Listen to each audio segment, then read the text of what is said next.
Here's something we don't necessarily deal with on a regular basis and maybe have never even thought about. When Pesach starts on a Motzei Shabbos, so Erev Pesach obviously is Shabbos, so obviously there's no fast of Bechorim, there's no Tanis Bechorim fast of the firstborn on Shabbos. When do you fast, or in our case, make a siyum to avoid fasting? On the Thursday. So the question we're going to examine is, does that mean that the fast should be on Shabbos, but technically we're unable to fast, and therefore it falls on a Thursday? In which case, let's just say that somebody missed the Thursday, they would really have to fast, or at least make a siyum on Friday. Or do we say that Thursday is now the new date of the fast, and for that reason, if, let's say, somebody missed it, let's say somebody wasn't yet bar mitzvah at that time, they're off the hook. It's a really interesting analysis. When Erev Pesach is on a Shabbos like this year, then the halacha is that we push the fast from Shabbos to the preceding Thursday, and not to the Friday Erev Shabbos, because as we well know, we do not establish a fast in the first place to be on a Friday because it's disrespectful to Shabbos to come into Shabbos from a position of fasting. So we have to think about this. We've got to look into it. Let's say somebody forgot to fast on the Thursday, which is the day now allocated for the Tainis Bechorim. So, is that person now required to fast on Friday, Erev Shabbos? So,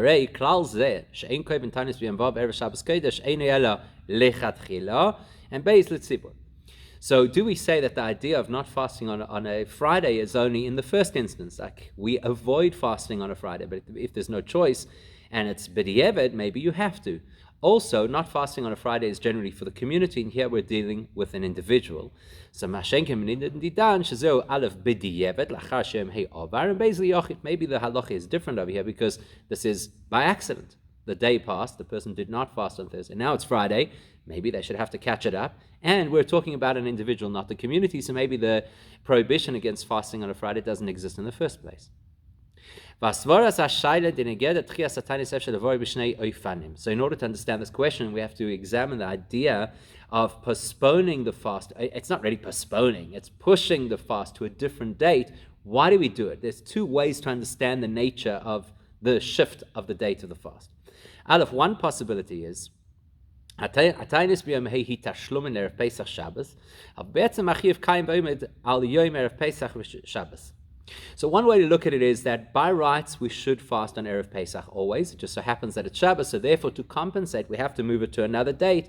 So it's a technical issue that it gets shifted to the Thursday, but the correct date remains Shabbos. So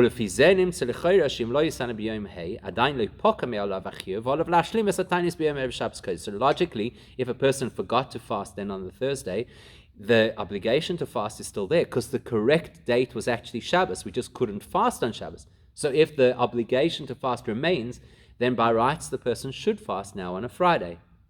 Or,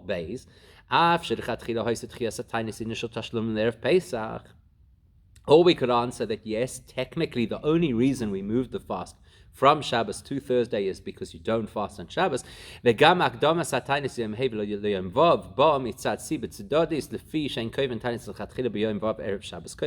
while we were moving it, the reason we moved it to Thursday, not Friday, is because ideally we don't want to establish a fast for a Friday. But we could argue that now that the fast has been established for Thursday, Thursday is the date of the fast this year. So these are the two different perspectives, right?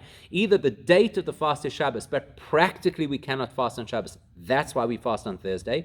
If that's the case, and Thursday passes and you haven't fasted, you've got to do it on Friday. Or we could say Thursday is the new date of the fast, and if you missed it, you missed it. We find a similar kind of an argument with the halacha of a sukkah. We know that in order for schach to be kosher, it has to have various components. And one of them is that you can't use planks of wood which are wider than a certain amount because then they're no longer schach, they're actually ceiling boards. So the question is, what happens if I took those planks and I turned them upwards? Are they now kosher for schach or not? Two arguments, and they follow similar logic to what we're applying here. Shematzinu beis deyes b'din esorim sheyesh b'hem abov v'havchan al tzideim shem pochos migimel derechad man do'omar ksheir meschach mipnei shehavchan al tzideim ulidach man do'omar psulim. So you've got these boards which are too wide. They're four tefachim wide, so they're too wide to be schach. You turn them onto their side. Now they're less than 3 tefachim wide, so they're definitely kosher to be schach.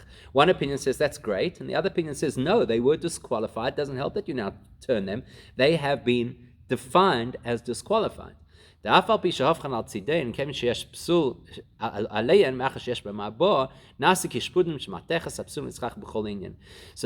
opinion, one opinion says it's fine. It doesn't matter what it was, it matters what it is now. Whereas the second opinion says once it was established as being inappropriate for schach, that's it. It's as good as having a piece of metal on top of your sukkah, and it is a problem. So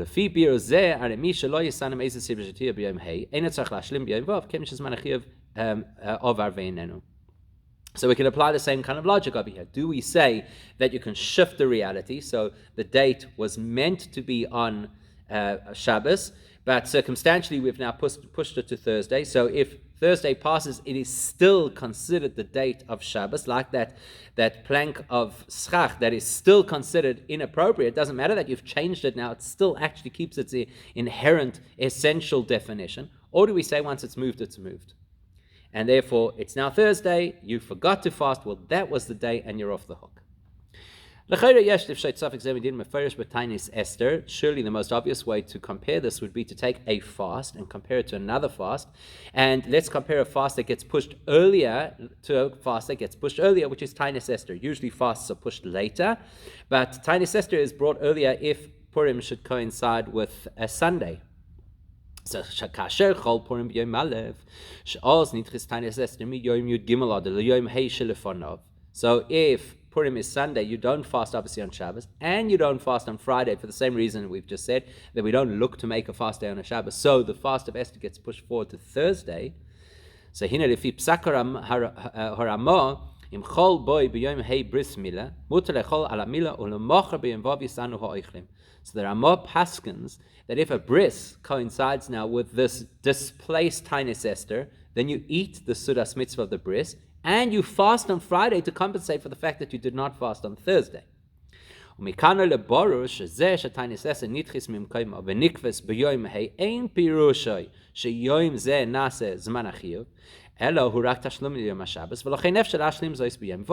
that would show us very clearly that would mean that Ramah holds that the correct time for Tainus Esther is still on Shabbos. It's because of practical issues that we moved it to Thursday. Therefore, if you miss Thursday, the obligation to fast is still in play. And so now you have to fast on a Friday. Now let's use the same logic. Let's say the same logic with Tainus Bechoros. Shabbos is Erev Pesach, you cannot fast. You don't move it to Friday because we don't lechatchila put a fast on Friday. Therefore you move it to Thursday. But actually the correct time to fast remains Shabbos. So if you forgot to fast on Thursday, you would have to fast on Friday by this logic. Except that the logic doesn't match up as neatly as that. But we can now argue the exact opposite and say specifically in the instance of Tainus Bechoros, once the fast is moved from Shabbos to Thursday, Thursday becomes its day. Why? Because nispashna minig shetmuras hatainis berev pesach mishtatvim abchoros b'siyum masechta sudas mitzvah uvemeila nifkachiv hatainis. The way we do it today, nobody fasts Tainus Bechoros today. We make a siyum, somebody completes a masechta, then we eat something, so it's a sudas mitzvah, and that's we're off the hook and we don't fast. Erev Pesach b'Shabbos minig yisol arichas hasiyum b'yom hey. Now, to this year, when Erev Pesach is on Shabbos, and we're not going to fast on Shabbos, we're also not going to make the siyum on Shabbos. We make the siyum on Thursday. Interesting, isn't it? We're not planning to fast anyway. Why does the siyum have to be on Thursday? When it be shlomim noy mashiyom hey nases mana tainis movin shaystatus b'siyum b'yom hey mevateles eschiv tainis shebeoisa hayoim ulachar yom hey shuv noy chiv tainis. Now logically, if I believe that the date of the fast has now been shifted, this year the correct time to fast is Thursday. Well, then it helps if I have a siyum on Thursday, because the day I was meant to fast is cancelled by the siyum. Avol im yoim hey eino yele tashlum lechiv sheleacharo be'erev Pesach Shabbos.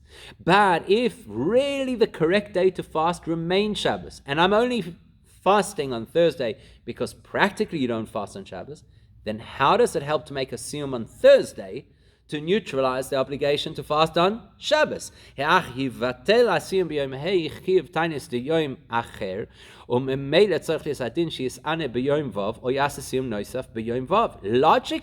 if I make the siyum on Thursday, but the correct day to fast was still on Shabbos, then on Friday I've got to fast.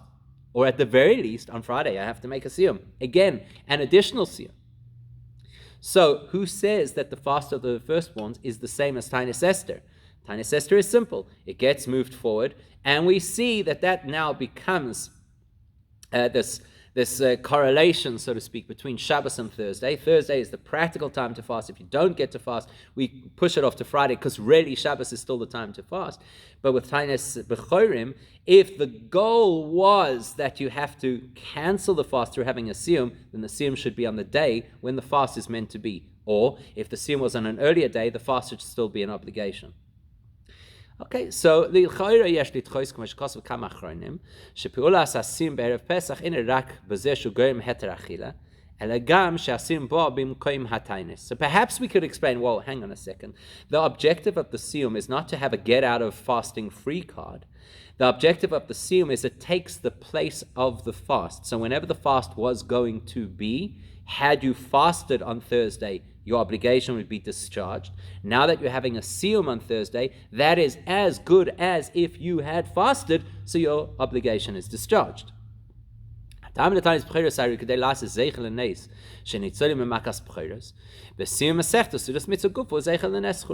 all, the only reason to have a fast in the first place would be to remember the miracle of all of their firstborns dying and ours surviving. Well, the siyum and the accompanying Sudas Mitzvah does exactly that. It reminds us that their firstborns died and ours were saved. So you've discharged the obligation to remember the miracle.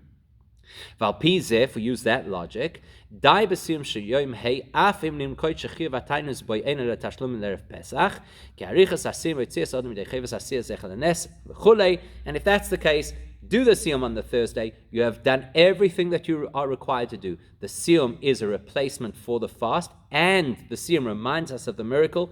Everything that was supposed to be achieved has been achieved. You no longer have to worry about Friday or Shabbos. Maybe that's the way to explain it. But the Rebbe says, actually, it doesn't make any sense to say that. Think about it for a second. If your whole argument is that the reason I don't have to fast on Thursday is because I've already achieved what the siyum needs to achieve to remind us of Makas Bechoros and the saving of the Jewish people, why do it on Thursday in the first place then? Adarabah. According to this logic, that making the siyum is the commemoration of the miracle that we were spared when everybody else's firstborns were killed. So then, then logic says the siyum should have been on Shabbos, or at least an additional siyum on Shabbos.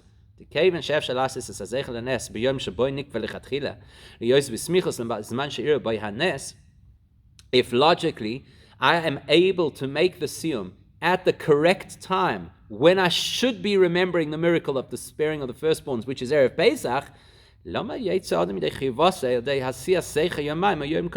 I can do it on the correct day by making a siyum, why on earth would I do a siyum 2 days earlier? So something doesn't seem to add up, and we're back to our original question. What is it? Is the correct day to fast actually on Shabbos, and it's only practically that we fast on Thursday?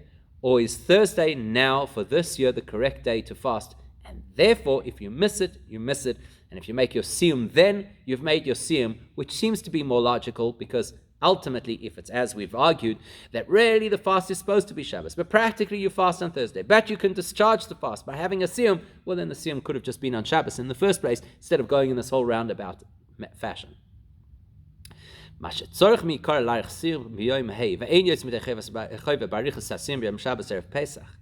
The very fact that we see that our custom in practice is to make a siyum on the Thursday, and not just to say, we'll make a siyum on Shabbos, it's the correct time anyway, and that's it, we've dealt with the entire issue of Tainis B'choros. So Yeshli Yashav could explain as follows.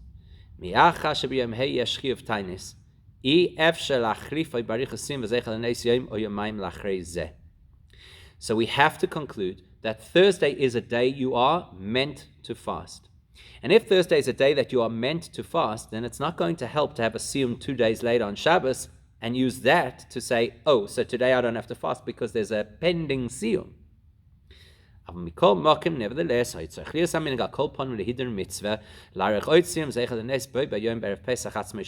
however, we still have a niggling question that if you think about it, if nothing else, at least to do the mitzvah in the best way possible, you would have expected a siyum on the day of the fast, plus a siyum on Erev Pesach, which is Shabbos, because after all, that's the correct time to commemorate the miracle.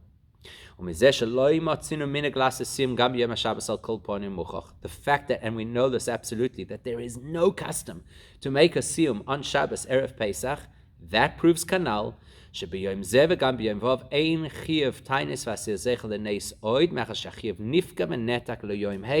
is decisive proof that once the fast day had moved to Thursday, Thursday is the day of the fast. There is no value to Erev Pesach and the mitzvah to remember Tainis Makas B'choros.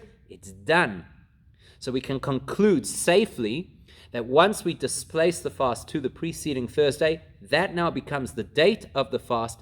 That's why that's the day we make the siyum. That's why there is no siyum on Shabbos, even lemahadrin. And therefore, if a person didn't hear a siyum and didn't fast on Thursday, and now they realize on Friday, we don't expect them to catch it up with a fast or a siyum on the Friday. Now what about the Ramah's argument that when it comes to Tainis Esther, if you were unable to fast on the Thursday for good reason, because you had a bris milah, it gets deferred to the Friday. So hey, how come that fast we do believe that the responsibility to fast remains, and this fast we're insisting that once it's shifted, it is shifted? The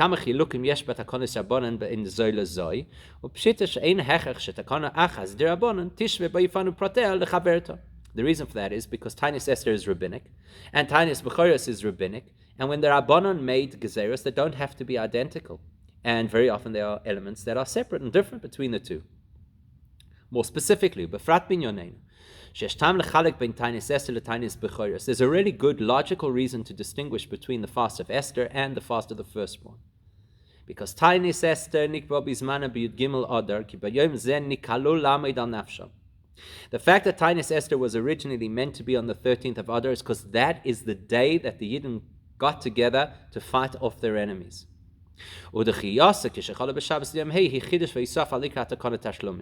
The fact that if that date happens to be Shabbos and now we have to move the fast day to another day, so that's a chiddush. Okay, it was meant to be on this day, and now circumstantially we have to move it earlier.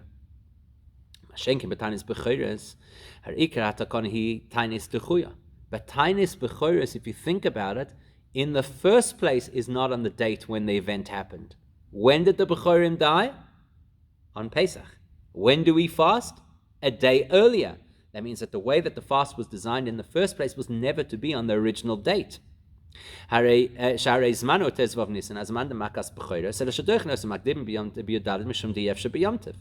So the only reason we fast on Erev Pesach is because you cannot fast on Pesach. But the date on the calendar that deserves this fast is the first day of Pesach. So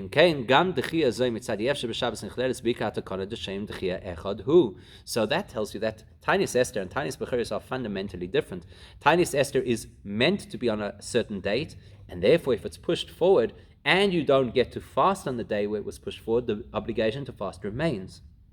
But Tainis B'choros was never designed to be on its original date. So therefore, once it gets shifted, what's the difference if it gets shifted 1 day earlier or 3 days earlier? That now becomes the way we do this fast. So Thursday becomes the day of this fast. Now this is going to have a practical application. Let's say that you have a child whose bar mitzvah is in this period, and it's going to make a big difference if the bar mitzvah is before or after the fast day, right? It's going to have a practical application in halacha. Let's say that you have a boy who turns 13 on Erev Pesach, and this particular year, Erev Pesach is Shabbos.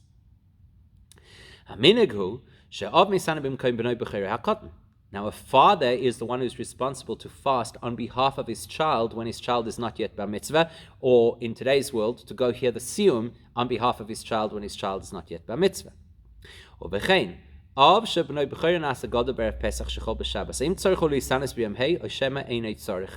now the father of the boy whose bar mitzvah will be on Shabbos, Erev Pesach, does that father have to fast on the Thursday? So, if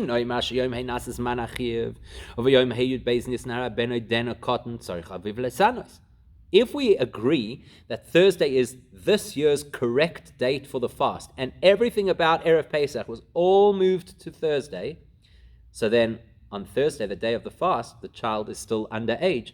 The father is responsible to either fast or hear a siyum.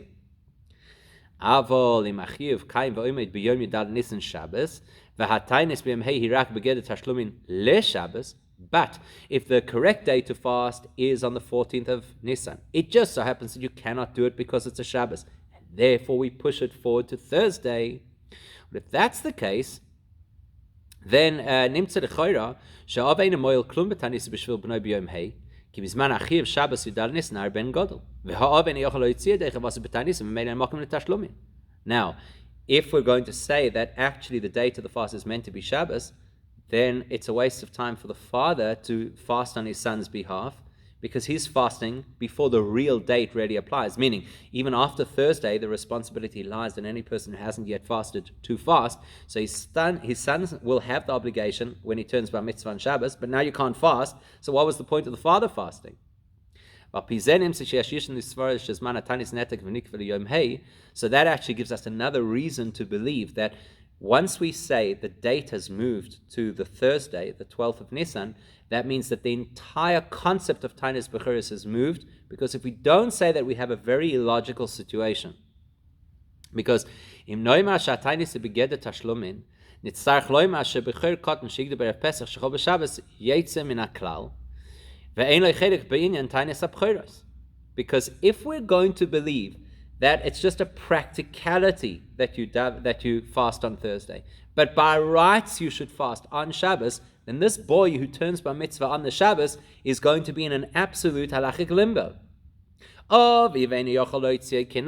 His father cannot fast on behalf of him this year because the father is fasting at a time where technically the fast is still going to be the child's obligation when he turns bar mitzvah on Shabbos.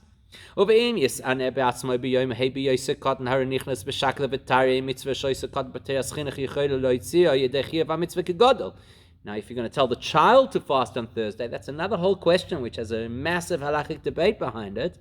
Is there value in a child trying to discharge a responsibility as a minor that he'll only be obligated to do once he is over age? So, by rights, he is responsible to fast once at Shabbos when he has his bar mitzvah, but you don't fast on Shabbos because you can't, because it's Shabbos. So could he have discharged his responsibility by fasting on Thursday when he wasn't yet an adult? It doesn't make any sense. So we'd have this strange kind of a limbo if we would believe that the correct time to fast remains on Shabbos and we only fast on Thursday for technical reasons. Aval yeshloima, but the Rebbe takes it a step deeper. This is a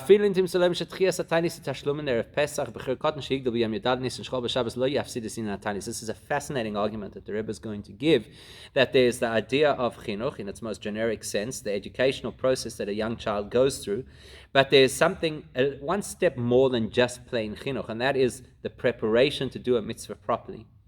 So it's impractical. Everybody will acknowledge, and the Rebbe is going to tell us, it's impractical to expect that a child on the day that he turns bar mitzvah suddenly knows how to do all the mitzvahs. So you have to start before, and you have to prime him beforehand. So it's actually possible, logically, to argue that the fast day, by rights, belongs on Shabbos, and we only fast on a Thursday for practical reasons, and yet, should a 12 and 363 days old boy decide that he's going to fast on Thursday, he would actually have fulfilled his obligation. How? So in order to understand it, we just need to introduce a principle. Kanal, we already discussed that if Purim is on a Sunday, the Tiny Sester, instead of being as it should be on the Shabbos, because you can't fast on a Shabbos, and we don't fast on a Friday, so it becomes on Thursday. In that case, as we've already established, we said the correct date for the fast should have been on the 13th of Adar, but it cannot be done practically. So Thursday is now only because we couldn't do it on Shabbos. So therefore, if I don't fast on Thursday, I fast on Friday because still I can't do it on Shabbos and I should be catching it up. So let's plug in our question about the child into Tainis Esther. Katan shehigdil b'yud gimel adar b'kvias shaba purim chol b'yom aleph eich yuchal lotzis de'achiv lisanis b'Tainis Esther. Same question that we asked. What happens if a child has his bar mitzvah on Erev Purim, which that particular year is Shabbos, and now he has a question of, what do I do? How do I fast on Tainis Esther? Do I fast? Don't I fast?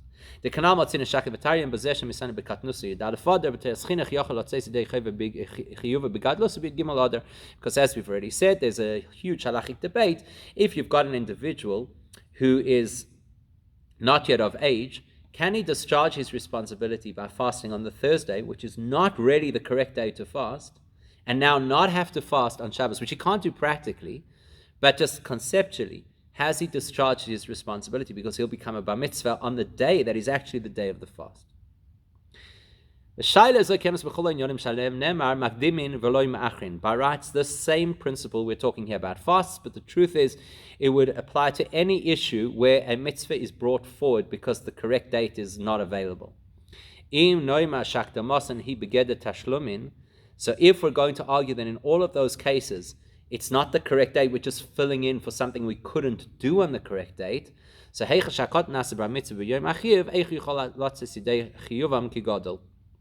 so the question will be a consistent question throughout. If a child becomes bar mitzvah on the correct date, where practically you can't do the mitzvah, so therefore the whole community is doing the mitzvah in advance, can that child also do the mitzvah in advance?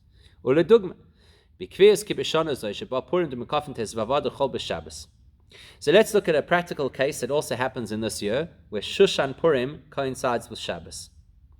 So, what do we say? So in places like Yerushalayim, they have to read the Megillah the first time on the 14th of Adar, which is our Purim, which normally they don't read the Megillah. So we'd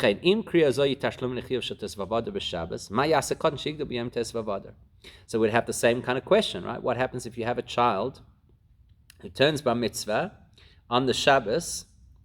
And now the question is, on the Friday, when everybody else is laning the Megillah only because it's not possible to do on a Shabbos, so therefore we have to catch it up early, does the child fulfill his obligation by either hearing or laning the Megillah on that day?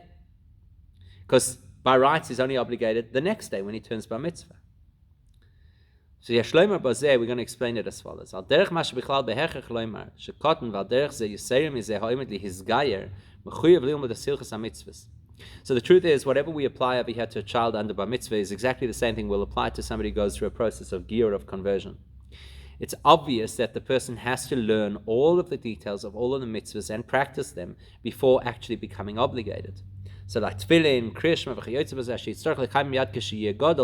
so obviously all the things that a person will be obligated to do once they come of age or once they are megayer, obviously they have to learn all of these things before. It goes without saying. Because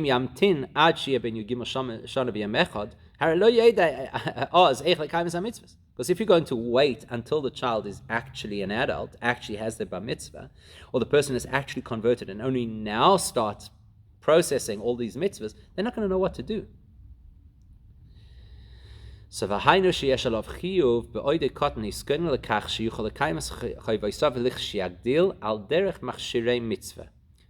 to discover that the truth is there's something beyond chinuch. Chinuch is the educational process of a child throughout their childhood.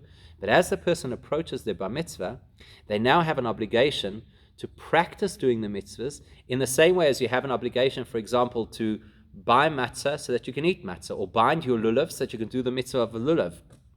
Or you have to prepare a pair of tefillin so that you can actually wear a pair of tefillin. Machshirei mitzvah, all the things that are necessary in order to do the mitzvah. have the knife ready in the place of the bris. So in the same way, the child has to learn how to do mitzvahs so that when they become an adult, they know exactly how to do it. Or the ger has to practice doing mitzvahs so that when they become a ger, they know how to do it. So using the same logic, we'll say this child who's going to have his bar mitzvah on Shabbos, Shushan Purim, has an obligation like any other adult to read the Megillah on regular Purim the day before. Because it's crazy to suggest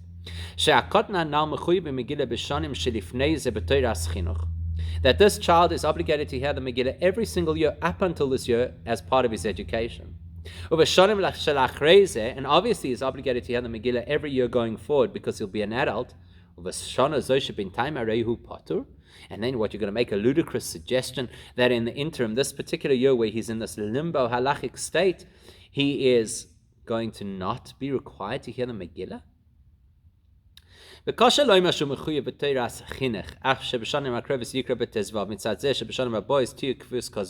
it'd be really strange to say, well, it's only an element of chinuch that he has to do this particular year, because in regular years he's going to read the Megillah because he lives in Yerushalayim, so he's going to read Megillah on the 15th. And so now we're training him this year for the unusual occurrence of future years. I mean, this year, for example, it's 13 years since it was last this way. So now we're telling him chinuch for something that's going to happen only in a few years' time. Doesn't make sense. So what makes the most sense to us is to say that in addition to the generic obligation for a person to be educated, there's a specific obligation to train in doing a mitzvah when you get close to the time when you're going to be obligated to do that mitzvah. So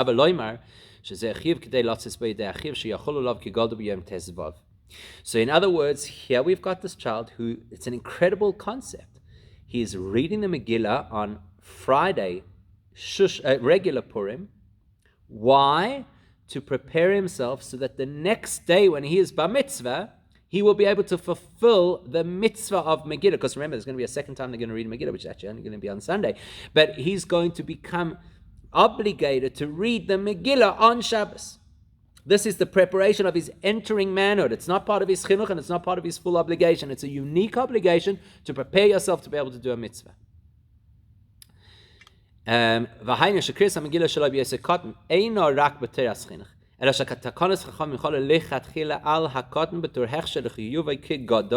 which is going to tell us that this individual on this particular Shabbos, Erev Shabbos, he's going to lay in the Megillah not as an ordinary child being educated, not as a full-fledged adult, but as a person who's preparing himself to be an adult, because there's a requirement to prepare yourself to be a Jewish adult. And we'll apply the same logic to our case. Even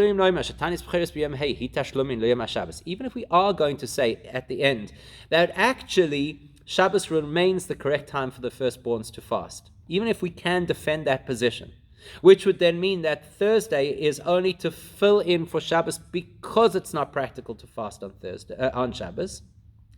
Still, yesh makom loy mashakatan sheigdil b'yom yudad nisan yemechuyev lisanis b'yom hey yud beis nisan b'tur hechsher lechiyev sheyachol olav kigad b'yom yudalad.